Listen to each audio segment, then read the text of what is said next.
Hello and welcome to some more Star Citizen with some big RSI subscriber updates, a summary of Inside Star Citizen which looked at Planet microTech in Alpha 3.8 and its landing zone New Babbage, as well as CitizenCon Wave 3 ticket information. Inside Star Citizen, check your Babbage. So, microTech has a high-tech domed city known as New Babbage. It's currently in its white box stage of development. The microTech Plaza, which they showed in the Inside Star Citizen show, focuses on compressing a lot of content and function into a small space. The areas around the city will feel like greenhouses with a lot of light coming in and big interesting plants. There's a central microtech flagship store in the plaza and lots of other stores around it as well. The plaza is basically a big circle that allows quick access to all the stores there.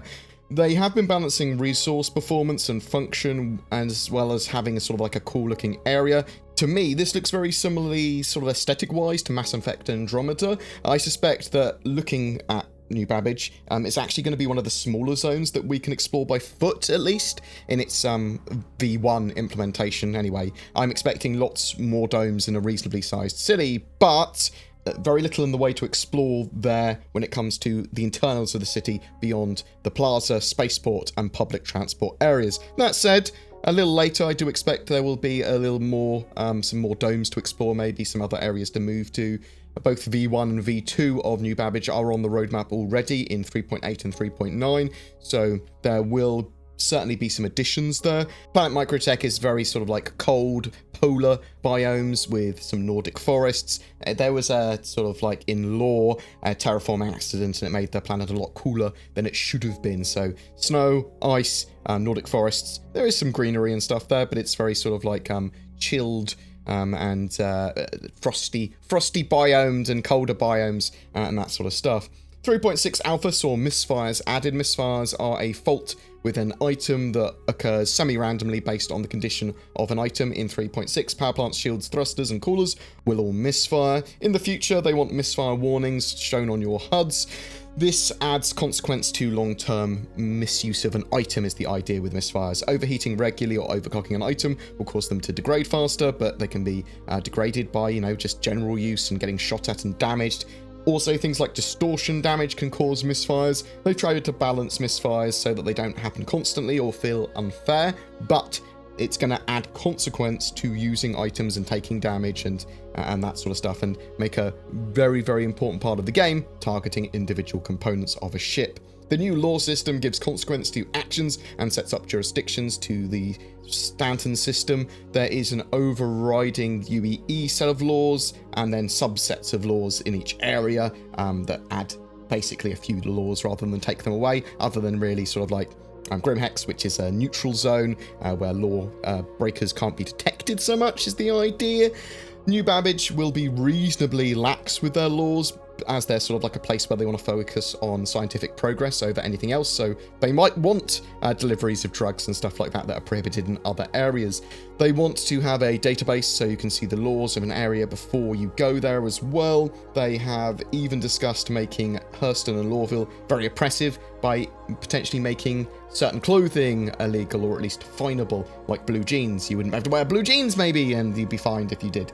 They will be developing the law system a lot in the future, and it would include other and alien systems in the future as well. They might have their own laws and that sort of stuff that you have to conform to.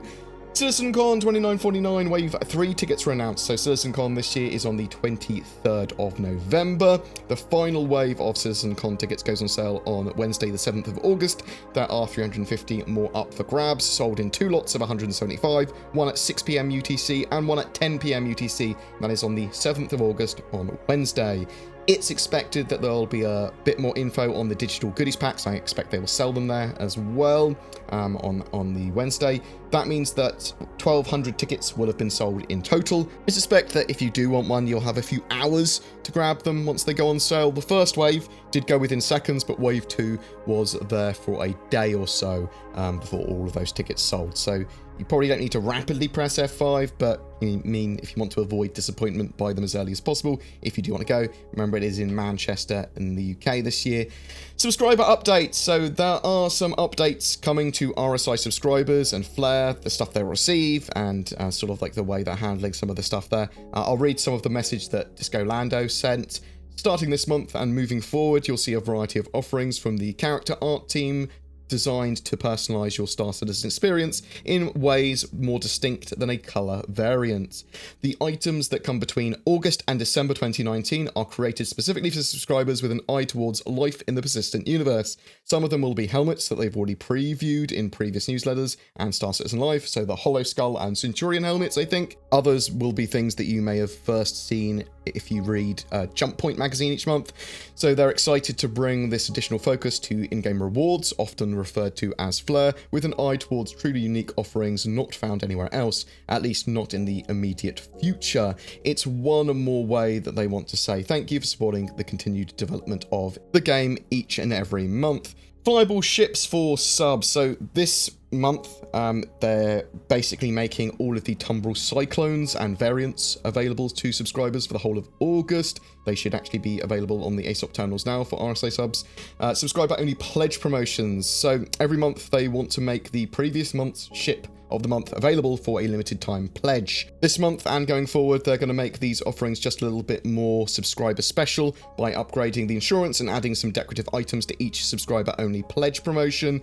Included in each offering will be 1 year insurance, up from 6 months, and 3 random decorative flat items from the past. CCUs will be enabled for select non-stock limited items. If you CCU, it works like normal. You keep the insurance and items of your previous package. You do not get the insurance and items of subscriber-only pledge packages. These items will be included at no additional charge. When they say random for decorative items, they mean there'll be 3 items that change every month. The insurance and flair and CCUs are ways of them saying thank you and participating in the subscriber-only pledge promotion. This promotion begins on August 14th for all subscribers.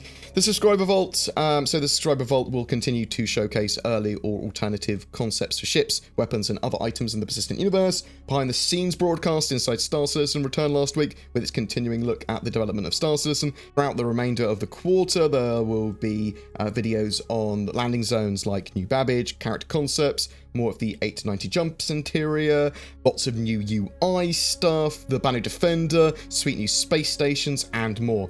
Inside Star Citizen is the marathon look at all aspects of Star Citizen's development, and they look forward to continuing these examinations weekly. For Star Citizen Live, the weekly Friday livestream, they're going to continue giving the various departments there a long-form decompressed platform for showcasing their work and progress. One of Disco's favourite things about Star Citizen is the way they highlight teams that would never get a spotlight from any other studio, even though their contributions are just as worthy to the overall success of the project as the flashier aspects. Whether that means props, lighting, VFX, or even IT, they're proud to give everyone their chance to shine each and every week. He mentions that they're still human resources and that they're the white whale. Someday they will have them on the show. There's the subscriber exclusive store as well that has all the flair that they've produced since 2014 that you can purchase in still if you're a sub. And that's basically it. So it appears we're getting a bit more of an update like that every month in regard to RSI subscriber perks and their shows.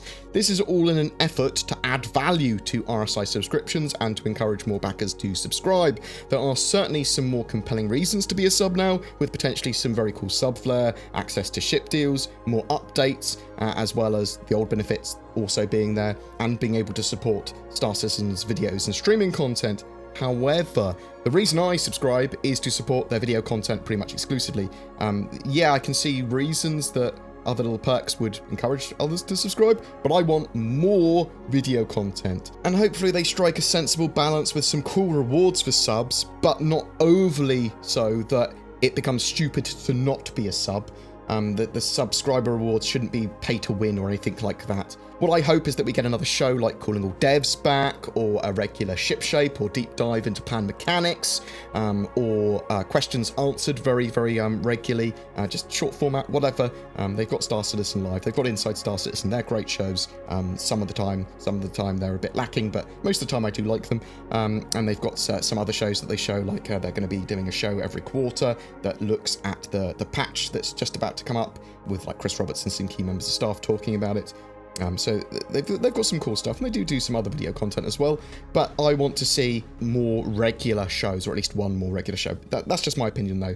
I'm interested to know what you think. Are you an RSI subscriber? Have you previously been one and cancelled? Do you think that the amount of video content that CIG produces reasonable for the amount they get in subscriber money, which I'm assuming is around 3 million.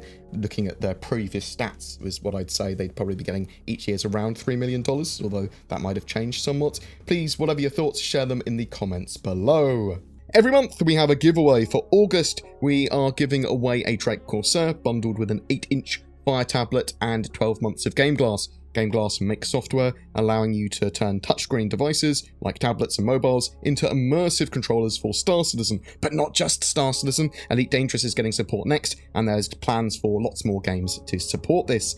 You can use Game Glass for free, but there are paid options as well, giving you even more functionality. Please follow the links down below to get more info or to download. I'm still also shilling for NordVPN. If you're looking for a VPN, they are very cheap and have many benefits over free services.